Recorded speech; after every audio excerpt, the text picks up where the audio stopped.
पिछली online class में हमने जयशंकर प्रसाद द्वारा रचित कविता तुमुल कोलाहल कलह में पर बात की थी।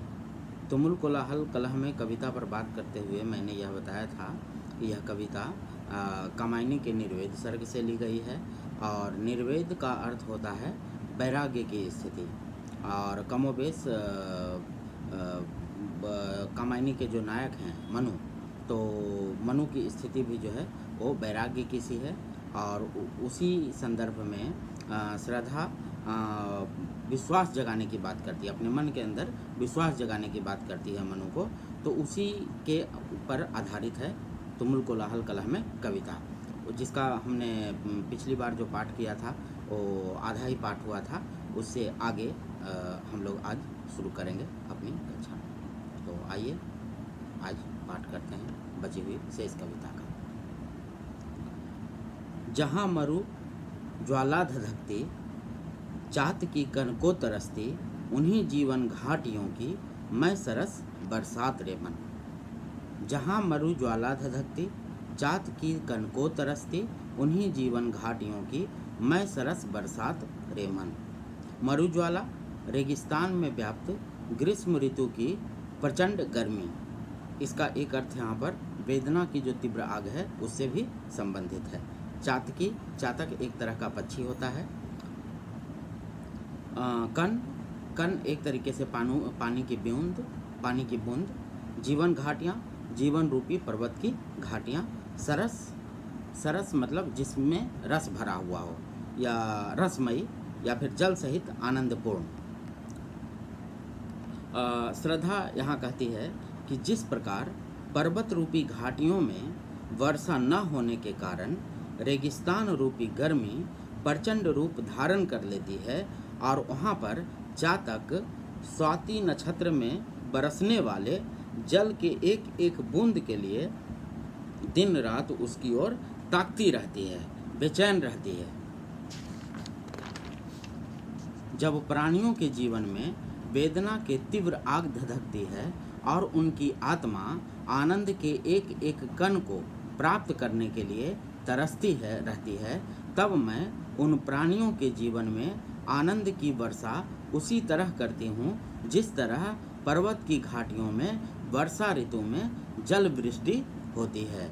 यहाँ जीवन घाटी में रूपक अलंकार है और सरस शब्द में श्लेष अलंकार है। इसके एक दूसरे अर्थ की ओर भी हम लोग चलते हैं। दूसरे शब्दों में इसके अर्थ को इस तरह से निरूपित किया जा सकता है कि जीवन अतृप्ति के कारण, अतृप्ति मतलब प्यास, जो प्यास जो है कभी नहीं बुझती है, वो जीवन अतृप्ति के कारण धधकती हुई मरुभूमि के समान है। इस मरुभूमि में या इस मरुभूमि रूपी जीवन में अतृप्त मन चातक पक्षी के समान तृप्ति रूपी स्वाति की बूंद के लिए, स्वाति नक्षत्र की बूंद के लिए तरस रहा है।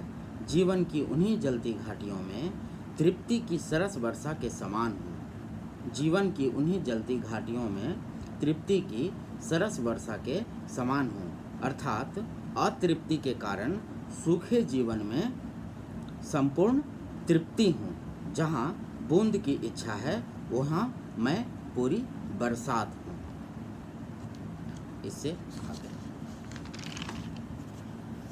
पवन की प्राचीर में रुक, जला जीवन जी रहा झुक, इस झुलसते विश्व दिन की मैं कुसुम ऋतु रात रे मन।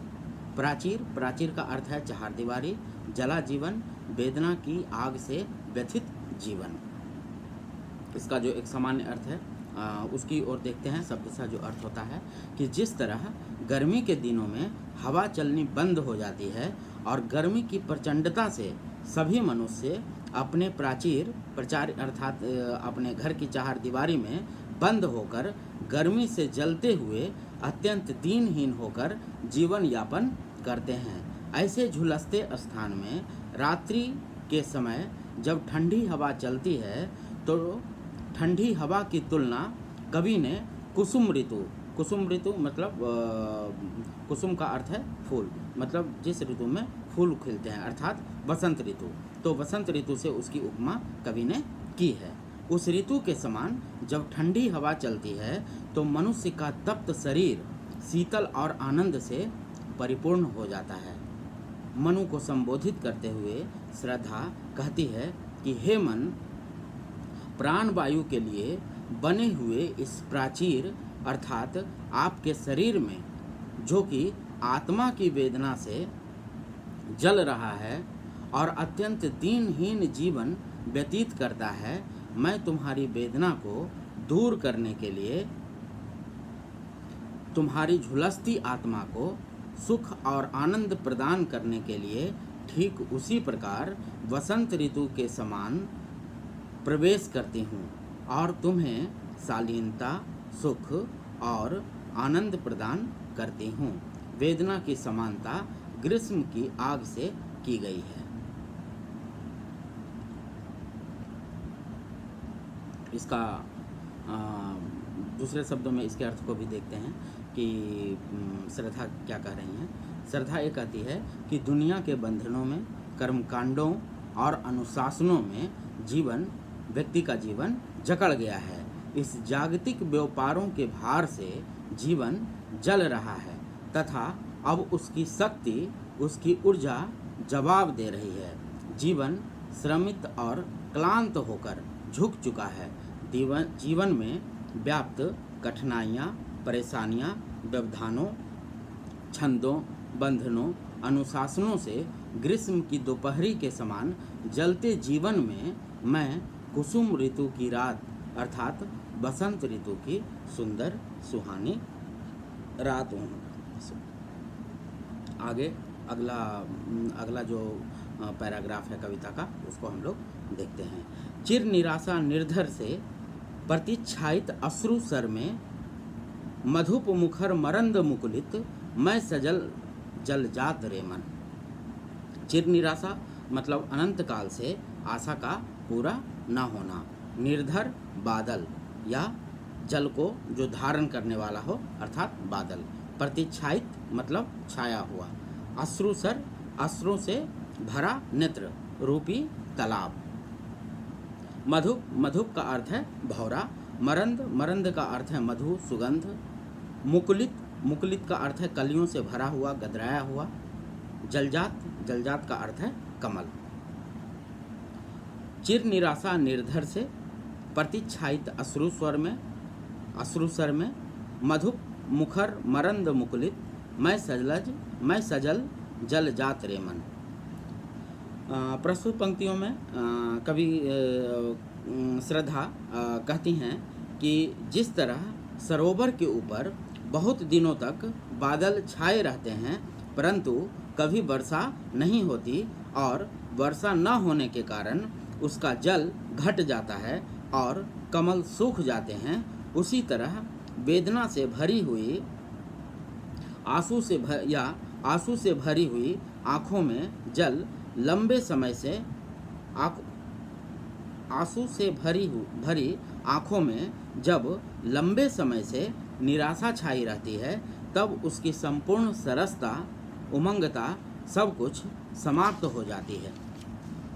तब हे मन, मैं उन प्राणियों के मन में उत्पन्न होकर उनके मन को आशा से गुंजायमान करती हुई उनके हृदय को सरस बनाकर प्रसन्नता से खिला देती हूँ। जिस प्रकार जल पूर्ण सरोवर में भौरों की मधुर स्वर से गुंजायमान तथा मधुर मकरंद से भरे सुंदर कमल खिले रहते हैं, उसी प्रकार मैं प्राणी मात्र के जीवन में प्रसन्नता बिखेर देती हूँ।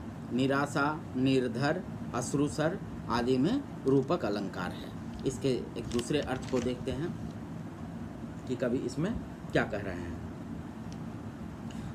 कवि कहते हैं, चिर निराशा निर्धर से प्रतिच्छायित अश्रुसर में मधुप मुखर मरंद मुकुलित मैं सजल जल जात रे मन। यहाँ पर कवि दूसरे शब्दों में यह कहना चाह रहे हैं कि जीवन का आकाश निराशा के स्याह बादलों से भरा हुआ है। जीवन का आकाश निराशा के स्याह बादलों से भरा है तथा निराशा के उन बादलों के बीच आंसुओं का विशाल सरोवर है। कभी समाप्त न होने वाले निराशा के बादलों से चारों ओर घिरे आंसुओं के विशाल सरोवर के बीच में प्रेम, करुणा और अनुराग से भरी एक जलजात अर्थात कमल हूँ। आशा के मकरंद और जीवन की सुगंधि से युक्त मेरे मुखलित रूप पर भौरा मन मंडरा रहा है। चारों ओर व्याप्त इस निराशा के वातावरण में मेरे आशा रूपी मकरंद का ही उसे सहारा है। यह ध्यान देने योग्य है कि बादलों का रंग स्याह होता है, व्यथा और निराशा का रंग भी नीला माना गया है। आंसू जब सरोवर के रूप में राशीभूत होंगे तब उस सरोवर का रंग भी नीला होगा, लेकिन कमल का रंग अरुण होगा, कुछ कुछ लाल, कुछ कुछ गुलाबी। ये अरुण रंग आशा का रंग है, अनुराग का रंग है, प्रभात का रंग है और प्रारंभ का रंग है। इस बात को ध्यान में रखकर पढ़ने से उपर्युक्त पंक्तियों के अर्थ में और भी गहराई आ जाती है। मकरंद के स्थान पर मरंद शब्द का प्रयोग कवि ने संगीतात्मकता की रक्षा के लिए किया है और इससे अतिरिक्त कोमलता भी इस पद में आ गई है। जलजात के लिए सजल विशेषण के प्रयोग ने रूप और अर्थ दोनों के स्तर पर सुंदरता को बढ़ाया है। तो हमारी कविता तुमुल कोलाहल कलह में कविता का पाठ और उसके अर्थ को हमने देखा। अगली क्लास में हम फिर दूसरे एक नए पाठ पर बातचीत करेंगे। तब तक के लिए धन्यवाद।